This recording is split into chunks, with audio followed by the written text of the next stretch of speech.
Every other lawn company out there is doing the same. They're like, oh, snap, the grass starts growing next week. We need people. We need to put ads out, try to hire people. But if you beat that rush and you get ahead of them by 2 or 3 weeks, I think you can really pick up like some good people. That's what we are constantly balancing as business owners. The workload balanced with the amount of people we have. And it will never be perfect, ever. You're either going to have too much work and not enough people. We just focus on the type of avatar customer we want. So Bree, give us maybe like a 20-second snapshot of where you're at in business. I know you just got out of high school, I think in 2018, and you started your business. Now you're going full time. So maybe just kind of fill everybody in of like where you're at in business, and then we can jump into the questions and how I can help. Okay, yeah. So last year was our first year in business. It was more part-time. My wife, she kind of ran it while I was working full-time at another landscaping company, just kind of getting the experience for like fert and weed control. I think we did probably like 60 or 70 last year. And then this was our first year both going full-time. And I think we'll probably end the year out about like 220. That's awesome. That's awesome. Very cool. So I saw in the notes that you guys are looking at like potentially adding some employees and kind of really like growing and scaling it past kind of like you and just yourselves. So like the knowledge that like you're missing to put the two and two together to kind of get you to that next step.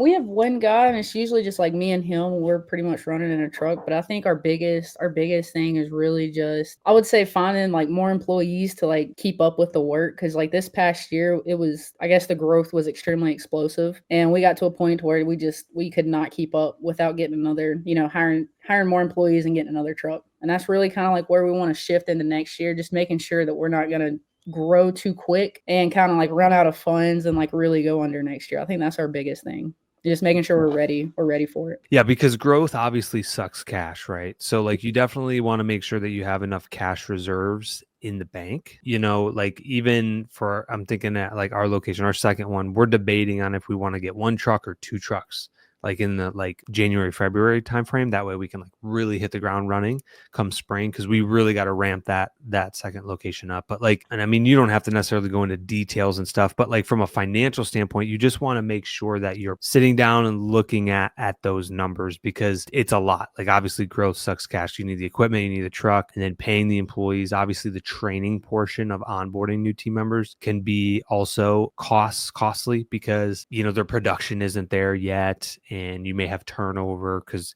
this is the first time that you're kind of like hiring employees. So you just want to make sure, that you're getting better each day. You know what I mean? Right. So, but yeah, I mean, if you have those funds, I mean, you would definitely want to sit down. I know that you said that you had explosive growth last spring. What I would recommend what we do is we always like it's hard when you only have like one or two trucks, but we always try to over hire with the expectation that like if I hire these 4 people, there is going to be one person that's not going to make it, or it's going to be too physical for them, or they're going to give me, they're just going to leave, right? Like Right. you have to bake in that room for error. Now, what we do now that we have like a few more trucks is we always try to get 2 extra people during the busy season. Cause I know one person's on vacation. One person is probably going to get injured on the job.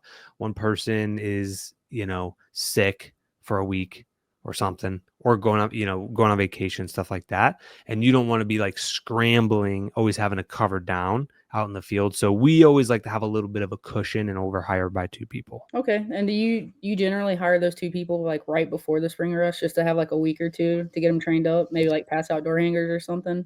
Yeah, that's like the perfect opportunity to hire people and then like just plug them in to like do door hangers for the first couple of weeks until things get busy, with that expectation. As long as you tell people that, it's fairly pretty good. What I will tell you is that we have always made our best hires in February. So Okay. for us, our mowing season starts March 1st. But realistically, customers, like 70% of the customers aren't really thinking about their grass getting mowed until like maybe the first or second week of March. So what I'm saying is if you start 4 to 6 weeks before the grass starts to grow, that's typically where you'll find the best. What we have found is to find the best employees. The reason for that, I believe, is because if you wait for only maybe like a week or 2, every other lawn company out there is doing the same. They're like, oh, snap, the grass starts growing next week. We need people. We need to put ads out, stuff like that, try to hire people. But if you beat that rush and you get ahead of them by 2 or 3 weeks, I think you can really pick up like some good people. I have a few videos on my channel of what to look at in an interview and stuff. I don't know if you They're a little bit of older videos. They might be maybe like 10 months old, maybe a year. If you haven't looked at those, definitely would, because it goes over a lot of like the tactical of like, this is what we do. And I think I even go over like some of the questions I ask and what I'm looking for, that'll help you identify and make hopefully your hiring process simpler. I did have another question. At what point do you think we should really start to like finance trucks? That's a good question. So, I mean, I don't know what your finances look like per se, but financing trucks, we don't do. Yeah. For me personally, this is my unbiased opinion. I just don't like doing a lot of like debt, just because anytime that you add debt, there's another layer of complexity and there's also another layer of risk involved with it. So, but if you're really like trying to grow significantly rapidly, and you've done, like, not saying that you're not incapable by any means, but like if you've done something similar to where you've like grown or scaled a business, or like have even managed people before of like 5, 8 to 10 people and have that experience, that might be an avenue. If you do have that experience, to be like, okay, yeah, it might make sense to finance to kind of like grow very, very quickly if that's your goal. I personally lean to more of like the conservative. I like sleeping well at night and not stressing out about a lot of things. Now I'm going to push the gas pedal for sure, but not like to a point where I use a lot of debt per se, so I'm probably the wrong person to ask on that of like when to finance it. But yeah, I mean, especially because like you're so new. I mean, do you have experience before of like, managing people or like growing and scaling some type of, business similar to this?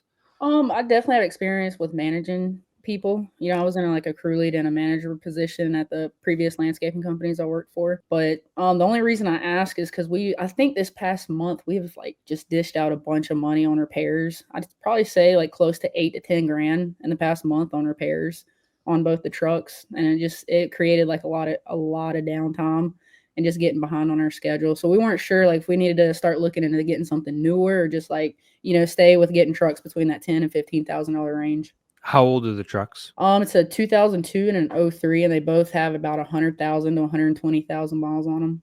Yeah. So me personally, and this is a really good question. I'm glad you brought this up. That's a little old.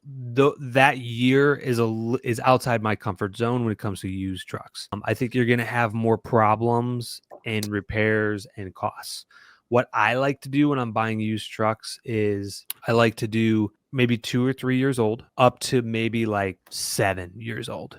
That's the range. Anything like more than maybe 8 or above, there comes a time, because you want to get life out of it, right? Mhm. If you let's say we bought it and it was 7 years old, I know that I could probably get at least maybe 3, maybe 5 if I take care of it with like the employees, out of like running it every day, to where it's not becoming like a money pit, and it makes sense to buy like something newer. You Right. don't want it to become a money pit. And what I've seen become a money pit is like on that year 12. Okay.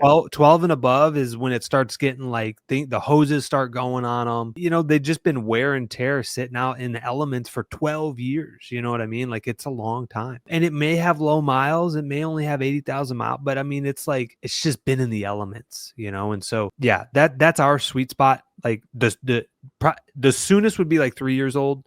The latest would maybe be 7. I'd maybe be okay with 8 if I got a really good deal on it. But honestly, we just go on Facebook Marketplace. 80-90% of our trucks are all for sale by owner. And we get like a really good deal on them. Our F-150 trucks, we get the XL where it's like an extended bed. Mhm. And I mean, we're paying like 8 to 10K a truck. Okay. That's like 5 years old, that has maybe 100,000 miles. And if we take care of that, like, that thing will last us at least 5 years. I know I'll be able to get 5 years of good use out of that, and at least. And so that's kind of our approach. And then probably by, towards the end of its life, we just kind of like, we'll get a new one and replace it. Okay. Perfect. That's our strategy on that. Do you guys go through a company for your website, or is that like self-built? It's self-built, all Okay. on YouTube University, Wix. Yeah.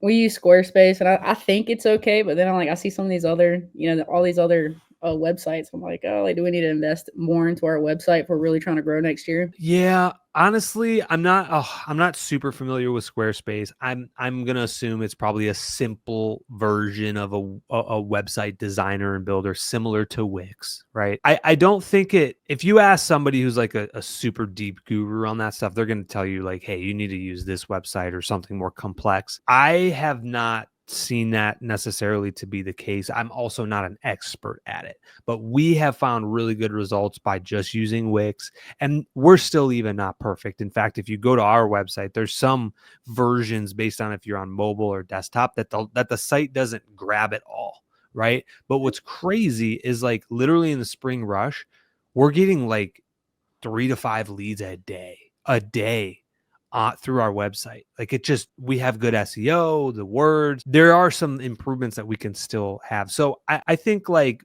being on Squarespace is probably fine. It's just optimizing it to the best ability, watching probably tons of YouTube videos on how to make the best Square website, and then making sure it's like universal for all, platforms, making your estimate template right on top.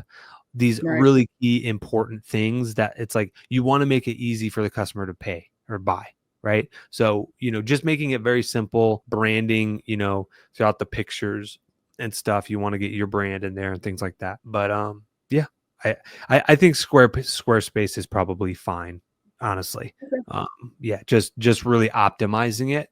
I think you'll do good, because we've seen that with Wix. And Wix, if you ask anybody who's like a web designer, they're probably gonna be like, yeah, you may not want to use Wix, but it's working great for us. So I know that you guys do a lot of spraying. What would you recommend? Because I'd say like we just started it this year, and we probably have about 50 clients, but we're really trying to grow it. Like, what have you seen that's the best like marketing efforts for especially spraying? yeah, it's a great question. Off the top of my head, what I will tell you, wait, where are you located again?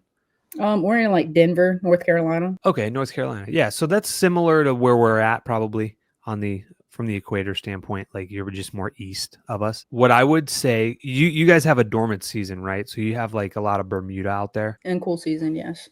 Okay, so what you would want to do, what I have found to be the best marketing for weed control, is like probably maybe a month or so before the grass starts to grow, is like prime opportunity window.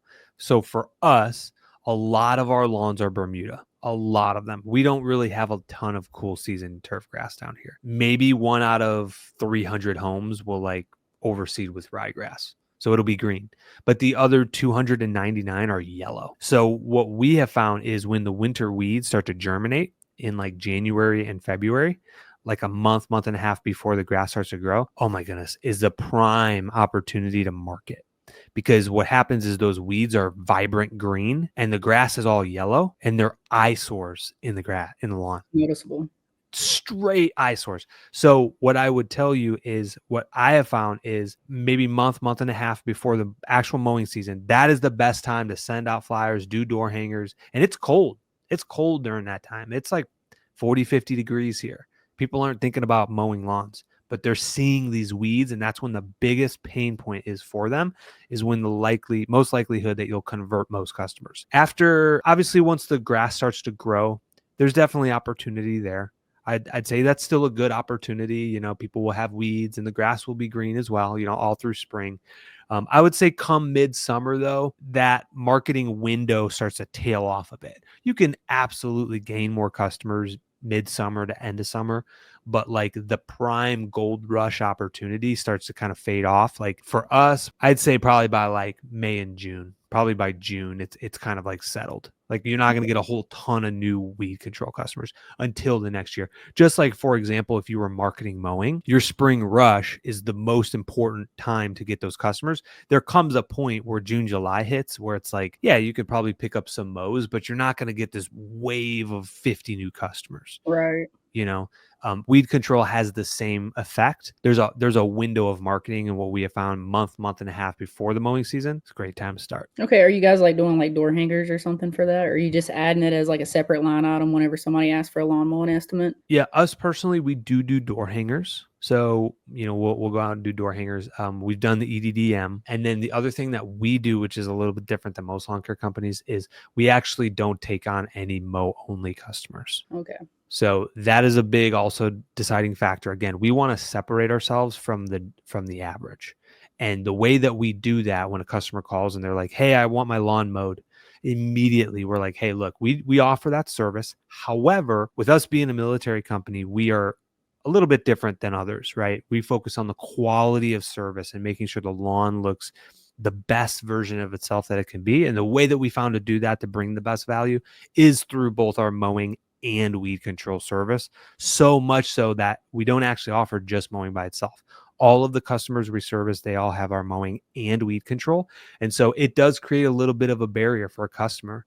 But I would say 70% of them that weren't thinking about it, when I'm like, okay, like, do you have any weeds in the lawn that like need to be treated? I can get you a quote for that. Like 75% of them will be like, yeah, well, what's the price? And like, it's really an easy upsell. But yeah, we do make it mandatory for customers to, if they onboard with us, that they can't have just mowing, because we want our lawns to look the best. Did you guys like slowly transition into that? Like, did you like, I guess, like have like a certain cap of like clients and then you're like, okay, we're going to switch to this? Yeah. Like Yeah, absolutely, Bree. Yeah. You got it. You hit it right on the nail. So when we started our first location, we just let anybody in, bi-weekly customers, weekly customers. Shoot, we probably even did monthly customers, and that's okay. That's okay. You should do that to make the revenue you need to pay your personal expenses. Like, you just got to hustle. It is what it is. But as you scale and grow, you start to learn, okay, these monthly customers that I cut for, they never pick up the dog waste, leave hoses and dog toys all over their lawn. Like, it just like creates like all of these complications, and they never want their bushes trimmed. They never want mulch. So we just focus on the customer, the avatar, the type of avatar customer we want, which is the weekly mowing that wants weed control, that when we tell them, hey, looks like your mulch needs to be replenished, they say, sign me up. Right? Like, that's the clientele that we're targeting. There is absolutely a market for people that want to target for everybody that just wants to let mowing, like all mowing and biweekly mowing too, like, so it just depends on your area and your market. For us, we have all of our 99% of our customers live in an HOA. So 99% of our customers will get a fine if there are ugly weeds in the lawn. If I went to a place in Florida or something that was not in an HOA and 99% of my customers were not in HOA, I don't know if our model would work as well there, because it's not as much of a need, if that kind of makes sense. Okay. Yeah, that makes a lot of sense. Do you have a lot of like HOAs by you? Yes. It's a bunch of new home developments as well. Mm-hmm. And like Denver's it's really starting to grow into that. I think the average like square footage is probably like 4,000 or 5,000 square feet. That's perfect. All HOAs. Yep. So then, yeah, you already know they're going to get a citation, and that it's an easier upsell. It's like, hey, if you don't want the HOA on your back, or, to get cited or a citation or a notice from them, we include it on both of our services. But what I would say is, I think it was maybe at like 250 to 300,000 is when we made the switch. Okay. We said, okay, we're going to consolidate. We're going to simplify our services. We're also only going to take weed control customers that want our mowing. Yeah, it's worked out pretty well. Okay, yeah, because right now we're on like all granular program. I mean, it's a bit more pricey, but we can't really justify, spending 8,000-9,000 on a spray tank and only having 50 clients. So like, what would be like a good number, just to make sure that we're getting that asset utilization out of that piece of equipment? Yeah, I've thought about this in our business. I think like the bare minimum would probably be 100 minimum. What I would feel more comfortable with is when you get to like 125, maybe pushing 150. That's when it makes sense to be like, hey, let's get a spray rig. What I will tell you, you also have to look at what your goals are in the business. If you and your partner like want to get out of the business completely and like grow this thing and be like, hey, I want to like build a system where I'm not having to come to work every day, then it may make sense to just continue doing granular because it's just more simple. You can build like a system around it. When you add the tank and the tank mixtures, somebody can really mess up something by mixing it wrong, which is fine. Just train well. But it just adds another layer of complexion because you're not going to be able to. I mean, I guess you could run 2 tanks, but now you're getting like into a whole different kind of truck you need. You got to go up to like maybe a 350, and like you're not going to run 350s out for your mow crew. So now you're having different trucks, different equipment, and like simple scales. So like, let me ask you, what's your goal? Is it just to, have one really good location that's very profitable that you want to continue to work in? Or are you wanting to get to a point one day where it's like, hey, the business runs without me having to be there? Have you thought about that? Yeah, that's definitely, we would definitely want to build something up probably to like, I guess like the 800,000 range and put a GM in place and then maybe go do something else, start another location or something, but not too big to where we have to be in the business. Yeah, that's perfect. Yeah. And so we do have a tank on our first location. The second one, we are keeping it granular. It is more expensive for the product, but when you account for having to mix it every morning, so like when you have a tank, you have to fill it up every morning. That takes 15 minutes. If you don't have this big water hose, but then again, if you go into that, now you got to get this big water tank and all this extra stuff. And it's like, if you're wanting to simplify and scale, you're only going to have a water hose from like a house or like a building. That's going to take 15, 20 minutes to fill up 200 gallons. Like it's just, which is labor that takes time versus coming in, grabbing 6 bags of granular fertilizer and then rolling out for the day. You know what I mean? Like there's definitely pros and cons. You have to account for the labor time on the hose. Also, what I have found actually recently, our applicator has said that pushing a spreader is faster by like a minute or two. And he doesn't have to worry about what side of the street he parks on. That's valid. So when you have a hose, you have to park with your hose on the right side in front of the gate. And if you're coming down the street, you're having to constantly turn around your truck. So like I said, there are weird, intricate things. The material is more expensive. I will definitely vouch for that. Like, yes, it is more expensive. But when you factor in the labor time and simplicity and like having to train new people, you're going to have people come and go. Turnover is inevitable in a business. You just want to make it as simple and easy to plug them into the system and be like, hey, this is the fertilizer. This is the spreader setting. Go on and do it. Make sure the holes don't get clogged. You know what I mean? So last question on the fert and weed control. Are you guys, since we're like an all granular, we're not really offering fungicides because they are so expensive, like in the granular form. Are you guys offering that? I've gone back and forth on this because, again, simplicity scales, right? Right. Unfortunately, it's a variable that comes with the environment. I don't see a world that you can take it out because if you have 100 weed control customers, I mean, diseases, they come just inevitable. Like there are lawns that people water too much or they don't water. Or it's summer and they didn't water all summer and there was a drought and it stressed out the plant. Like I would love to get rid of it because it's so weird and it's like that one-off job. But what we do is we just upcharge it and upsell it. We do not include it in the program. I would not recommend it because it's so expensive. In just training your team in the applicator that like if you get out on a property and you see these black spots all over the backyard, you need to either like annotate it in the note. We will reach out to them and say, hey, there's a possible disease that's found. And then the manager or the estimator goes out, kind of diagnoses it. And then what we do is we upcharge them that service. Do you have any like recommended, like what's the easiest way to create an SOP for like an admin role? Ooh, that's a good question. Hold on one second because I had one other point on that. On the fungicide thing, we double our rate from a normal treatment, by the way, because it's such kind of, it is kind of a pain. Like it's that weird one-off service. So from an admin time and all that stuff, we just double the treatment. It's very expensive for the customer. Okay. That makes perfect sense. Okay. So how do you build systems and train an admin person? Okay. For starters, you said you're going to do like around what, 200,000 this year? Yep. About 220. Okay, you can probably use maybe a part-time person in the spring next year, or if like you or your partner or whatever like wants to be that admin person, if they're able to help out, that could potentially work. You're not really going to need somebody full-time all year, I don't think, at 200. Even if you go to like 400 or 450. I think once you get above the 500 is when you really can like, all right, we need to start to get like a full-time Okay. person in there. But I would say for simplicity standpoint of like how to train and build SOPs, here's the problem with it is a lot of the time you're using software and the software changes so frequently. So the last thing you want to do is get hung up on building all of these systems on the admin side and like SOPs and video training and all of this stuff for it to just be outdated 6 months later. That's true. So I would focus on the core stuff, the core elements that they absolutely 1000% need.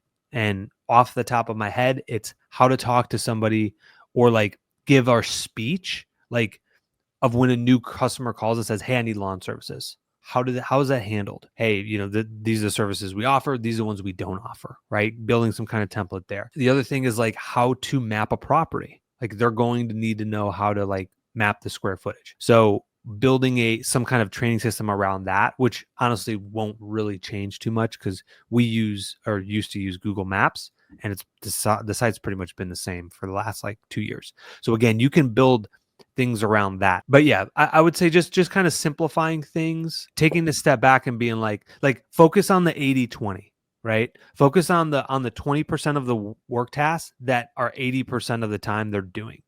That other like 20% stuff, like just, that stuff is just going to be through coaching, one-on-ones, or like, weekly get-togethers and things like that. But just focus on the meat of like what they're like most going to spend their time on, those 2 or 3 or 4 tasks, and then dial those in. You know what I mean? Okay. And that will help.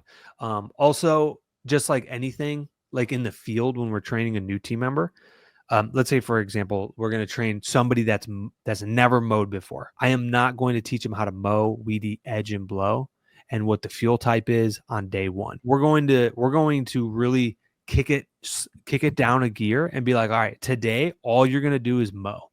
You are going to be a professional. You're going to know how to change the blade. You're going to know what fuel type goes in that piece of equipment. You're going to know how to do stripes. You're going to know where to start on the property, where to end on the property. You're going to be an expert at mowing because you're going to do it 15 times today on 15 lawns. That's the way I would train an admin.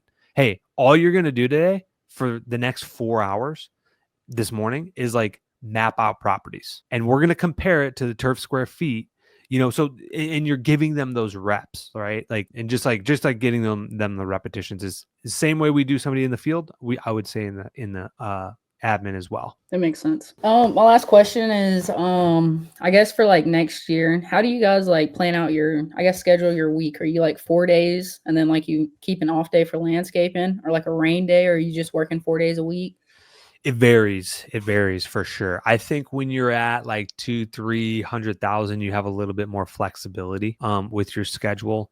So for our new location that's going to do like 125 this year, we have it set up where, from a pure simplicity standpoint, we've taken the map that we service and we cut it up into 4 quadrants. Mm-hmm. So top left is Monday, top right is Tuesday, bottom left is Wednesday, bottom right is Thursday. That's for the mows. And then what we do is we schedule all of the landscape jobs and weed control on Friday. Okay. And so there might be a mow day that's really, really light, like Wednesday. It's just super light. And then what we'll do is we'll pull those landscapes up to Wednesday, get those done, and then we'll do the weed control bulk on Friday. Yeah, and then there's days like during the mowing where it's like Monday, just heavy mow. Like there's like 20 mows on that schedule. We just crank it out then on Monday. Once you get to a point where you basically need a full-time applicator, which honestly, you won't really need a full-time applicator until you get to maybe 300 weed control clients. At that time is when you would want to switch over to probably mowing 5 days a week, because you're going to have like a designated mow crew and you're just going to need to keep them busy 5 days a week. But what's nice about that, like my initial thought to that, and maybe yours too, you're like, but why would I want to mow 5 days a week? What if we get rained out? There's no room for error. What you would want to do if you're doing that is leave room for margin and error. So like, yes, you're mowing like at our main location, we have mows scheduled 5 days a week. But we have a day in there that's a really light day. Okay. And that might be Wednesday. So for example, Monday, super heavy. Tuesday, super heavy. Wednesday is realistically like all the guys are done by like maybe 10 a.m., right? or 11 a.m. Like it's super easy. Truck breaks down. If it rains on Monday and we don't get Mondays, and then it goes into Tuesday and then it goes into Wednesday, at least we can catch up on Wednesday because I don't like working Saturdays. That was a big issue for us this year. The other thing too, and I think it'll go back to with the employees, if you overhire +2, you'll actually get the work done. Because what I will tell you, let's say you have 2 trucks and 4 employees that are mowing. You're mowing 5 days a week.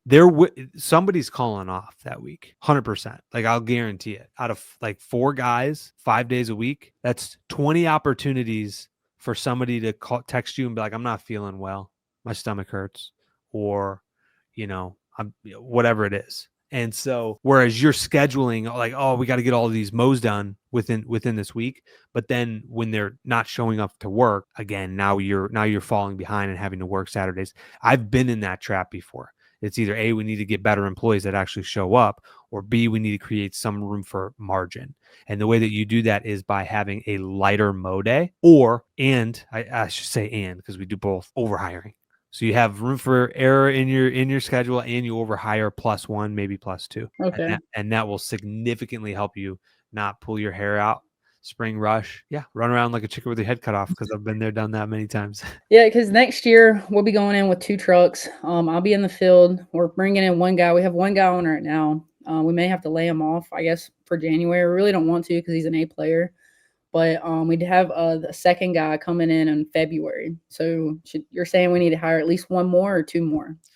Okay, if you have 2 trucks, 1000% you should put a butt in each seat. You got 2 seats in the truck. That's your capacity. And you know what? Like maybe you only have work for 3 of them. And you're like, "Oh, snap, what do I do if they all show up on Monday?" Then you take the lowest performer and you put him on flyer duty. Okay. You know what I mean? And him going out for that entire day handing out flyers for 6 hours, he's going to get 2 or 3 customers. Trust me. They're going to call and they're going to sign up. Why? Because the grass is coming out of dormancy. It's a need. It's a demand. They don't want HOA violations. They need their grass cut. And then all of a sudden, if everybody shows up that week, every day, you have 15 new customers because he's been doing door hangers all week. He just built a route for himself. That's the way to do it. Okay. That's the way to do it. The flyer, it's the best. It's the best because that's what we are constantly balancing as business owners. The workload balanced with the amount of people we have.